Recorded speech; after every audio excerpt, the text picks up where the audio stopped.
I've always had a great passion for baseball and business. And luckily for me, I started a long time ago doing both, and I'm enjoying it. I never for once said, oh boy, I'm set. I always thought about what's next. Just because I'm good at baseball doesn't mean I'm gonna be good at investing. You gotta work really hard, and you gotta surround yourself with the best people in the world. Just like you wanna win a championship in baseball, the same formula works in business.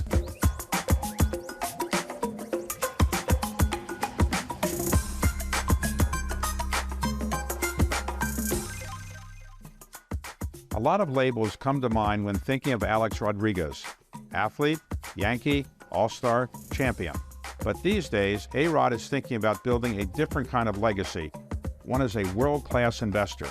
Like any athlete, I think I made mistakes in my 20s and even early 30s. But over time, I really understood what it took to be a sound investor, to surround myself with a world-class team, and think about this for the long run. And I'm talking about decades, 10, 20, 30 years. Rodriguez was born in the Washington Heights neighborhood of Manhattan and spent his childhood growing up in Miami. He spent his major league career playing for teams in Seattle, Texas, and New York. But when it came time to start his business career, he went back to Miami, where he started buying real estate almost 3 decades ago. A little duplex, and then a few years later, I sold it for double and bought a fourplex, and so on and so forth. That little duplex in 1995 marked the beginning of A-Rod Corp. Now it's grown to encompass Rodriguez's sprawling real estate portfolio, including a fully integrated development company, as well as investments in startups across the sports, entertainment, technology, and health sectors. It requires a world-class team and an economic alignment to go out and do the things that we want to do over decades. Today, A-Rod Corp says its investments and partnerships are valued at over $1 billion.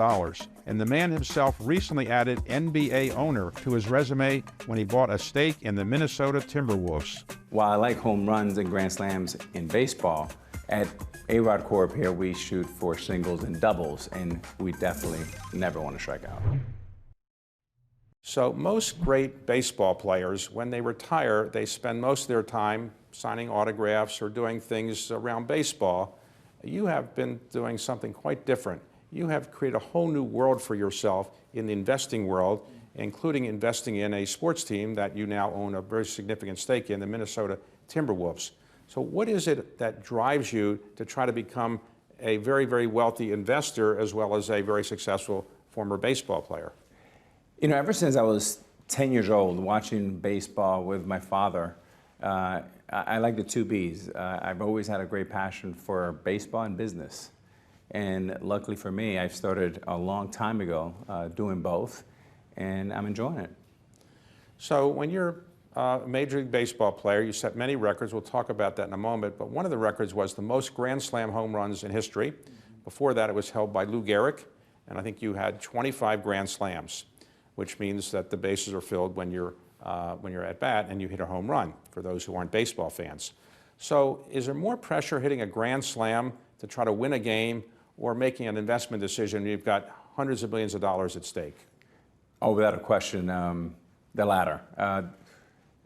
Investing is, I'm a very, very careful investor. And while I like home runs and grand slams in baseball, at A-Rod Corp here, we shoot for singles and doubles, and we definitely never want to strike out. While you were playing baseball, were you actually doing any investing on the side?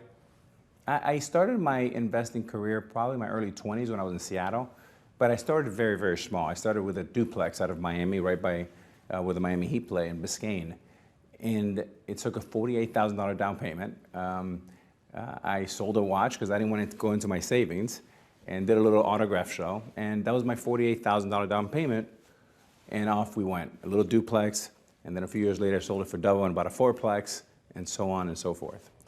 Now, I go to a lot of investment conferences around the world, and the only former athlete I've ever seen at one of them is you.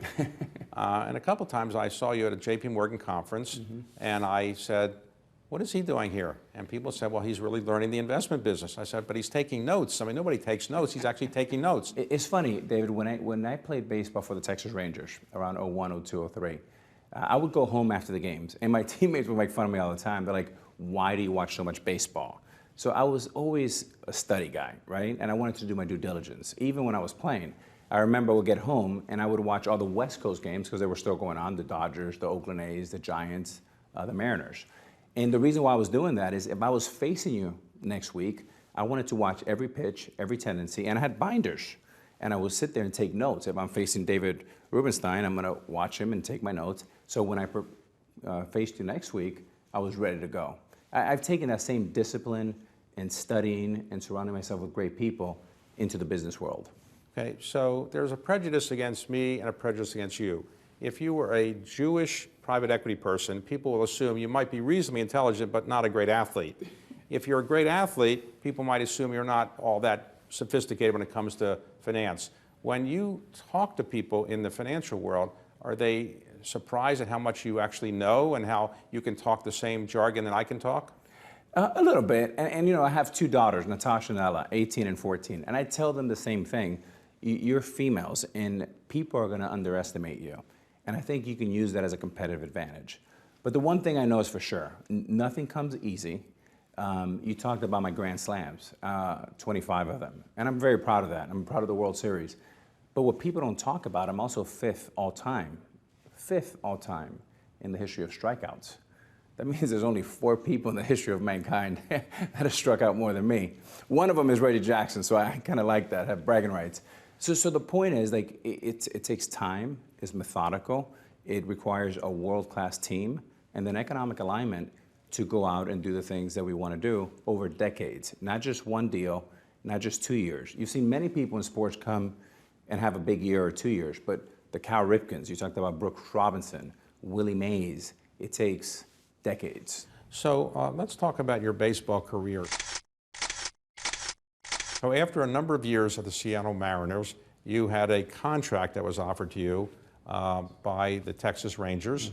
It was, at the time, when it was all said and done, the most expensive contract in the history of sports for an athlete at the time.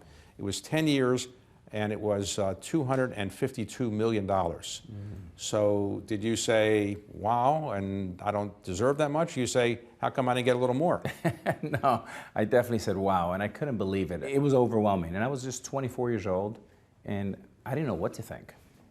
So you're making, in effect, $25 million a year guaranteed. So when you have a 10-year contract, do you say, well, geez, I don't have to work that hard because I already got a guarantee, or do you say I have to work harder to justify the contract? I think work harder, and I've always thought about the process, not results, and I've always been process-driven. I love to work. I've always enjoyed practice even more so than the game.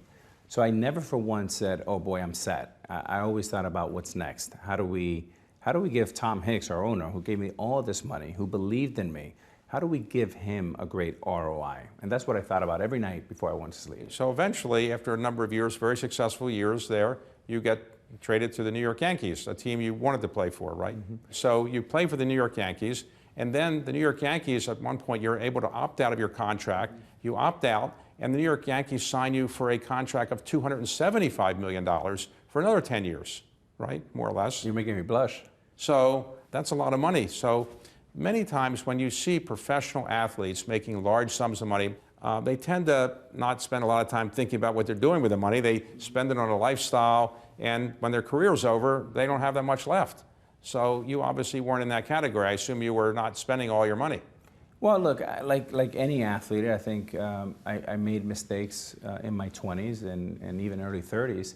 But over time, I really understood what it took to be a sound investor, to surround myself with a world-class team, and think about this for the long run. And I'm talking about decades, 10, 20, 30 years, not just, the short circuit. Okay, so when you're at the Yankees, you're doing quite well. And ultimately, you win 3 Most Valuable Player awards. And ultimately, you also win a World Series championship. You hadn't won one with the Mariners or the Rangers, but with the Yankees, they win a World Series. So what's it like? What's it mean to you to win a Most Valuable Player or to win a World Series? Which is the higher thrill? Without a question, is a World Series. That's what you play for. That's why we dress up. And to do it in New York, David, in pinstripes, and I had to wait 15 years, which it felt like 50 or 75 years. When we won the World Series and Mariano Rivera's on the mound, and Victorino hits a ground ball to second to Cano and to Teixeira, and they say the Yankees are world champions for the 27th time, That was, with the exception of the birth of my two girls, that was by far the greatest moment of my life. So in the era that you played, there were performance-enhancing drugs that were relatively common, and as a result of that, some people were suspended for a short period of time, but you were suspended in 2014 for the entire year. Mm-hmm.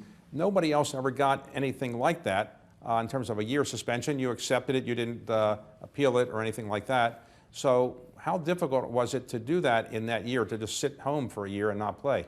It was not only the most embarrassing time of my life, it was one of the darkest, most saddest points of my career. Here I was on my way to play almost 25 years in the big leagues, on my way to potentially the Hall of Fame. I'm letting my mother down, letting my siblings, and of course my two daughters. But what was interesting about that year, when I look back at it now, almost a decade later, hard to believe I'm going to say this, but it's probably the best thing that happened to me because of the lessons learned. The way I was able to turn the lens inward and have a lot of therapy. And really, I may have caused myself the Hall of Fame, David, and I have no one to blame but myself. Nobody who has been caught up in the performance-enhancing problems has been voted into the Hall of Fame. So Barry Bonds is not in, Roger Clemens is not in, and you're not in. Do you think the world will change at some point, or the baseball will vote you in? I hope so. I hope so. I still have some hope. But look, I knew the rules, and when you break the rules, there's ramifications. We understood that sports was more than just baseball or basketball.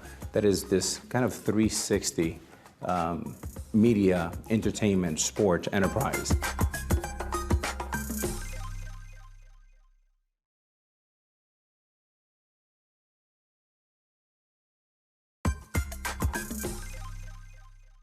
For former baseball superstar Alex Rodriguez, buying a pro sports team would seem to be an obvious move, but it was a basketball team he bought, the NBA's Minnesota Timberwolves, and the league has never seen a deal structured like this one.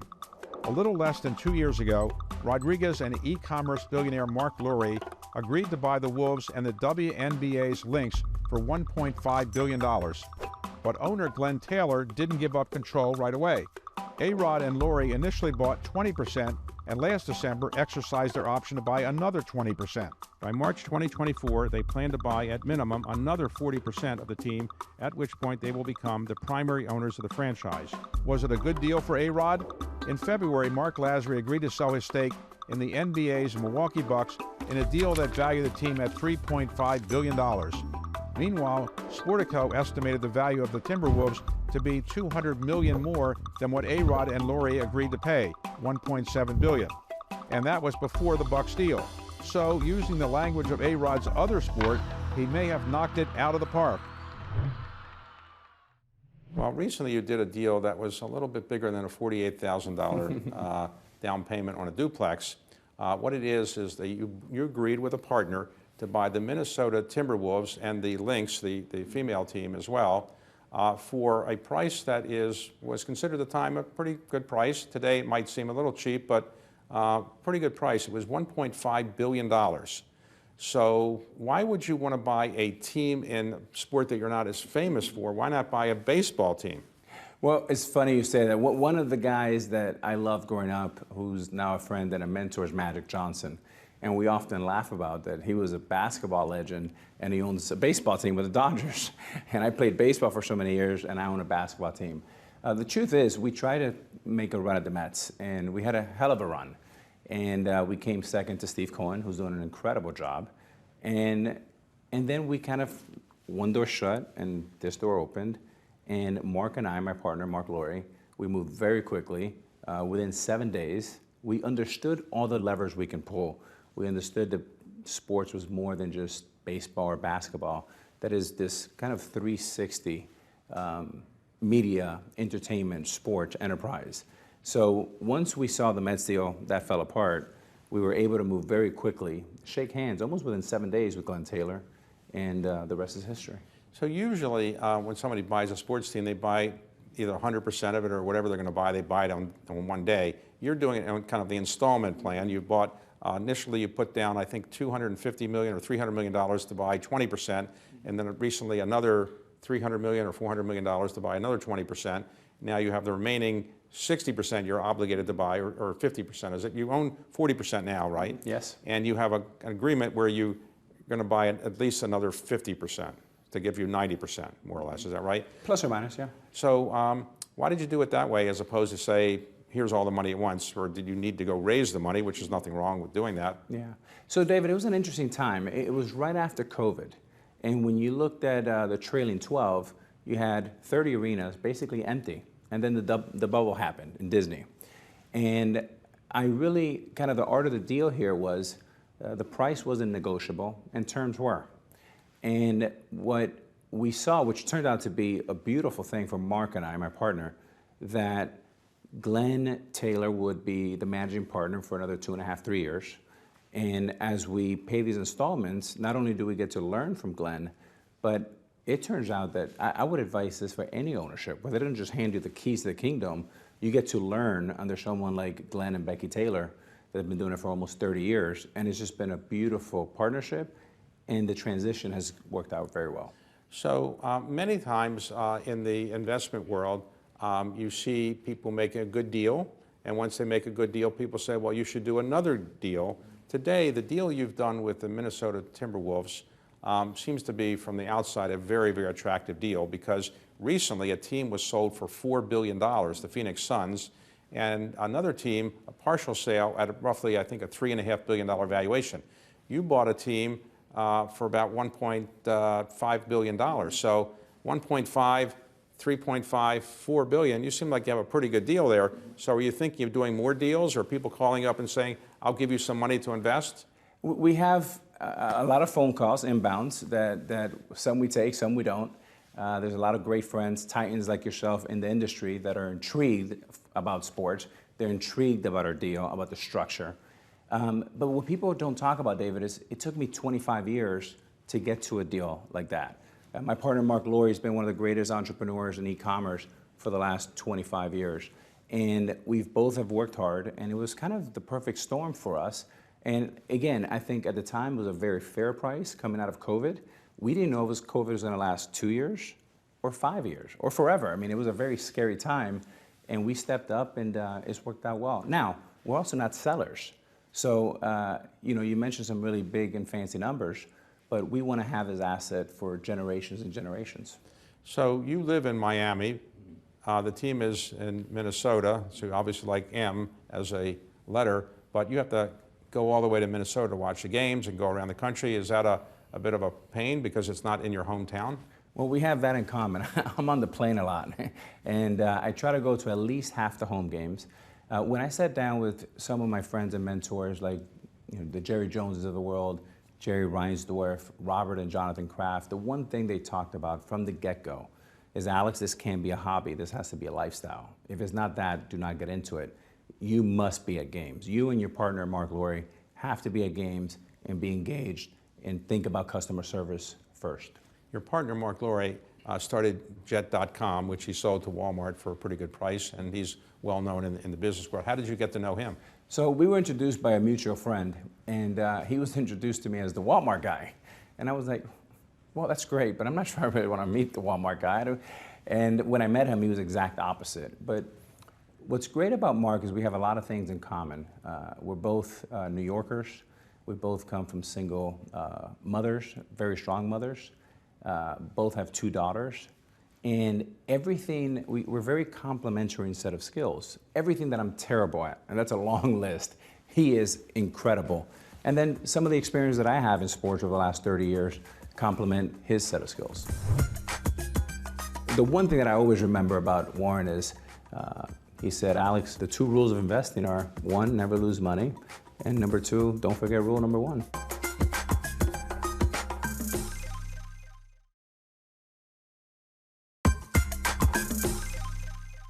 So Ted Williams, considered one of the greatest hitters of all time, used to say the hardest thing in sports is to hit a baseball that's coming at you at roughly 100 miles an hour.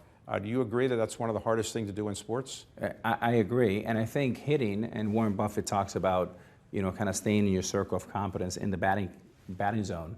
Is the other thing is 100 miles an hour can also come at your head, and you have to make decisions that quickly. And it's not just, if that ball hits you in the head, it doesn't just take you out of baseball, it might take your life away.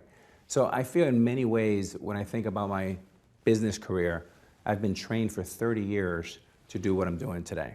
Now, Warren Buffett's somebody you've mentioned, and Warren Buffett is somebody you've met and you know. What does he tell you about investing? He tells you to just do what he does, or what does he tell you? Pretty much. I mean, one of the things, we have this great connection about the love for baseball. And the reason why Warren and I got to know each other is he insured my contract, the 252. I reached out to him and I said, Warren, now that we're business partners, maybe I can come see you in Omaha. I thought I would never get an email back. And Debbie, who's been with him for over 40 years, wrote back and said, how's October? I said, I'll be there because we're not going to the playoffs. And that led a series of 5 or 6 years where I go back to Omaha. And the one thing that I always remember about Warren is he said, Alex, you always want to be a gentleman. You want to be a great baseball player. And then the 2 rules of investing are, 1, never lose money.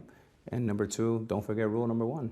And your mother is alive. Yes. And does she give you advice? She call you and say, do this or do that, or still? Yeah. My mother lives in the same house for the last 25 years. And she would call me and say, you got to get your elbow up, you got to get your elbow down.